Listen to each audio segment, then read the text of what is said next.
Assalamualaikum warahmatullahi wabarakatuh.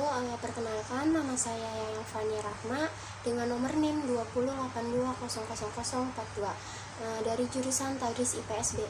Di sini saya akan memenuhi tugas akhir, yaitu dengan mata kuliah strategi belajar mengajar. Di sini saya akan mengambil judul, yaitu pengertian model pembelajaran interaktif.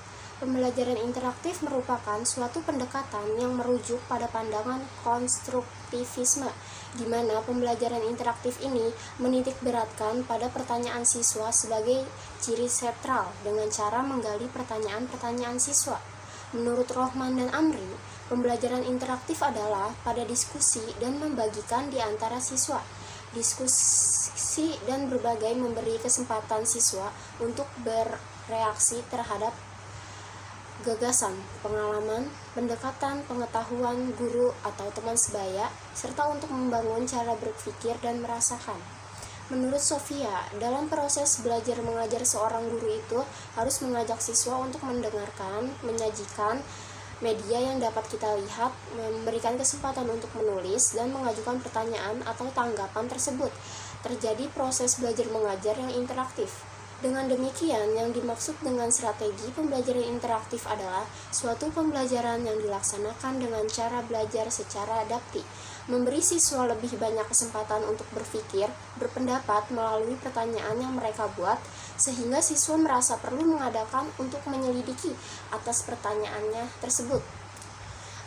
Pengetahuan baru atau pengetahuan yang diperoleh dari hasil mengonstruksi sendiri sifatnya akan lebih bertahan lama dan lebih bermakna. Yang B, yaitu karakteristik model pembelajaran interaktif. Menurut Suparman yang dikutip oleh Abdul Majid dalam bukunya Strategi Pembelajaran interaktif memiliki karakteristik sebagai berikut. 1. Adanya variasi kegiatan kelompok dan perseorangan. 2. Keterlibatan mental, pikiran, atau perasaan siswa. Dan yang ketiga, guru berperan sebagai fasilitator, narasumber, dan manajer kelas yang sangat demokratis. Dan yang keempat yaitu menerapkan pola komunikasi yang banyak arah. Dan yang kelima yaitu suasana kelas yang fleksibel, demokratis, menantang, dan tetap terkendali oleh suatu tujuan. Menurut Munir, interaktif memiliki karakteristik yang merupakan 1. Menyediakan proses interaktif dan memberikan kemudahan umpan balik.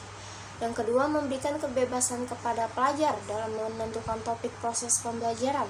Dan yang ketiga yaitu memberikan kemudahan kontrol yang sistematis dalam proses pembelajaran. C. Langkah-langkah model pembelajaran interaktif. Untuk pelaksanaan pembelajaran interaktif dalam penelitian ini, langkah yang dilakukan adalah yaitu mengumpulkan sumber-sumber yang akan digunakan dalam pembelajaran, baik itu media ataupun alat yang akan digunakan. Dan yang kedua, menggali pengetahuan awal siswa dengan menyajikan sebuah permasalahan yang berkaitan dengan topik yang akan dibahas nanti. Dan yang ketiga yaitu memancing rasa ingin tahu siswa terhadap topik yang akan dibahas dengan cara menampilkan media grafis yang berkaitan dengan topik pembelajaran. Dan keempat yaitu motivasi siswa untuk mengajukan pertanyaan. Kelima, mengajak siswa untuk melakukan penyelidikan atas apa yang menjadi pertanyaan siswa dapat melalui observasi atau pengamatan. Yang keenam, membandingkan antara pengetahuan awal siswa dengan apa yang sekarang siswa ketahui. Dan yang terakhir yaitu berpikir kembali tentang apa yang telah dipelajari dan mengedepankannya menjadi pengetahuan yang baru. Selanjutnya yaitu kelebihan dan kekurangan model pembelajaran interaktif, yaitu hasil belajar lebih bermakna. Kelebihan lain dari model pembelajaran interaktif itu antara lain 1. Peserta didik dapat belajar dari teman dan guru untuk membangun sosial dan kemampuan-kemampuan. Dan yang kedua yaitu mengorganisasikan pemikiran atau kelebihan lain dari model pembelajaran interaktif.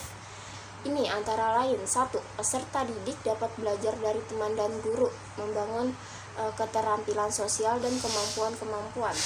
2. Mengorganisasikan pemikiran dan membangun argumen yang rasional. Model pembelajaran interaktif ini kemungkinan untuk menjangkau kelompok-kelompok dan metode-metode interaktif.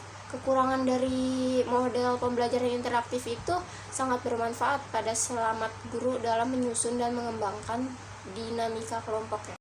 Yang terakhir yaitu kesimpulannya. Jadi kesimpulannya itu model interaktif adalah suatu strategi pembelajaran sains yang melibatkan pengumpulan dan pertimbangan atas pertanyaan-pertanyaan siswa sebagai sarana utama. Pertanyaan-pertanyaan itu kemudian dicari jawabannya oleh siswa melalui penyelidikan. Jadi siswa sendiri itu yang menemukan jawaban atas pertanyaannya sendiri. Tahapan pembelajaran interaktif itu terdiri dari 7 tahap, yaitu tahap persiapan, tahap pengetahuan awal, tahap kegiatan eksplorasi, tahap pertanyaan anak-anak, tahap penyelidikan, tahap pengetahuan akhir, dan tahap refleksi. Terus kelebihan model pembelajaran interaktif yaitu peserta didik belajar mengajukan pertanyaan, mencoba merumuskan pertanyaan-pertanyaan, dan mencoba menjawab pertanyaan tersebut dari pertanyaan yang dia kasih itu sendiri dengan melakukan observasi atau pengamatan lainnya. Cukup sekian dari saya, kurang lebihnya mohon maaf. Wassalamualaikum warahmatullahi wabarakatuh. Terima kasih.